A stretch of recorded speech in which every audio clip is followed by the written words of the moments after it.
আসসালামু আলাইকুম। সবাই কেমন আছেন? আশা করি ভালো আছেন। যে যেখান থেকে দেখতেছেন সবাই আমাকে কমেন্ট করে জানাবেন আপনি কোন জেলা থেকে দেখতেছেন।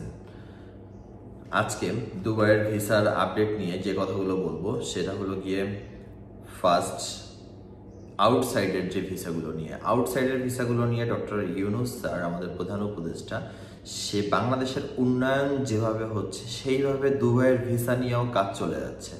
এমন না শুধু ডক্টর ইউনূস একটা কাজ করতেছে, তারা বাংলাদেশ দুবাইয়ের ভিসা সম্পর্কিত সকল কাজ নিয়ে তারা কাজ চলতেছে এবং এটার আপডেট আমরা খুব শীঘ্রই, যারা আউটসাইডে রয়েছেন, যারা দুবাইয়ের বাহিরে রয়েছেন, তাদেরকে আমরা খুব শীঘ্রই এটার আপডেট জানাতে পারবো।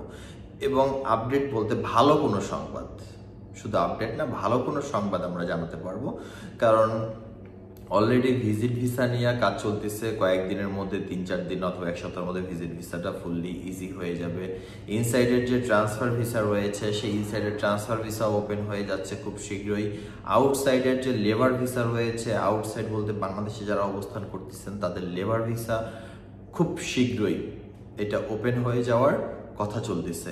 তাই আপনারা যারা ধৈর্য ধরেছেন তারা অবশ্যই আমাদের পেজকে ফলো করে রাখবেন, যাতে আপনি খুব শীঘ্রই একটা নিউজ জানতে পারবেন, ঠিক আছে?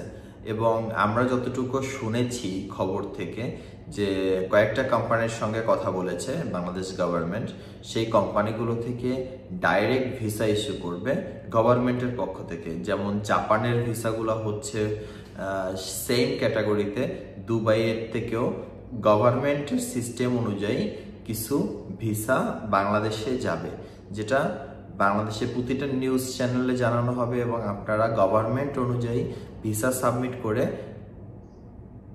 তার মাধ্যমে দুবাই চলে আসতে পারবেন। আপনাদের কোনো টাকা পয়সার যে রিস্কি এই সব কোনো কিছু থাকবে না, ডাইরেক্ট গভর্নমেন্টের মাধ্যমে আপনারা বাংলাদেশ থেকে দুবাইতে আসতে পারবেন। কিন্তু যারা ফ্রি ভিসায় আসবেন তাদের জন্য আপাতত কোনো আপডেট নেই, কারণ এইগুলো যারা করতেছে সবগুলো লিগ্যাল ওয়েতে করতেছে এবং লিগ্যাল যারা কোম্পানিতে জব করবেন তাদের জন্য। তাই সবাই আমাদের সঙ্গে থাকুন এবং লাস্ট আপডেট আমরা সবাই ভালো থাকবেন। আল্লাহ হাফেজ, আমাদের সঙ্গে থাকবেন।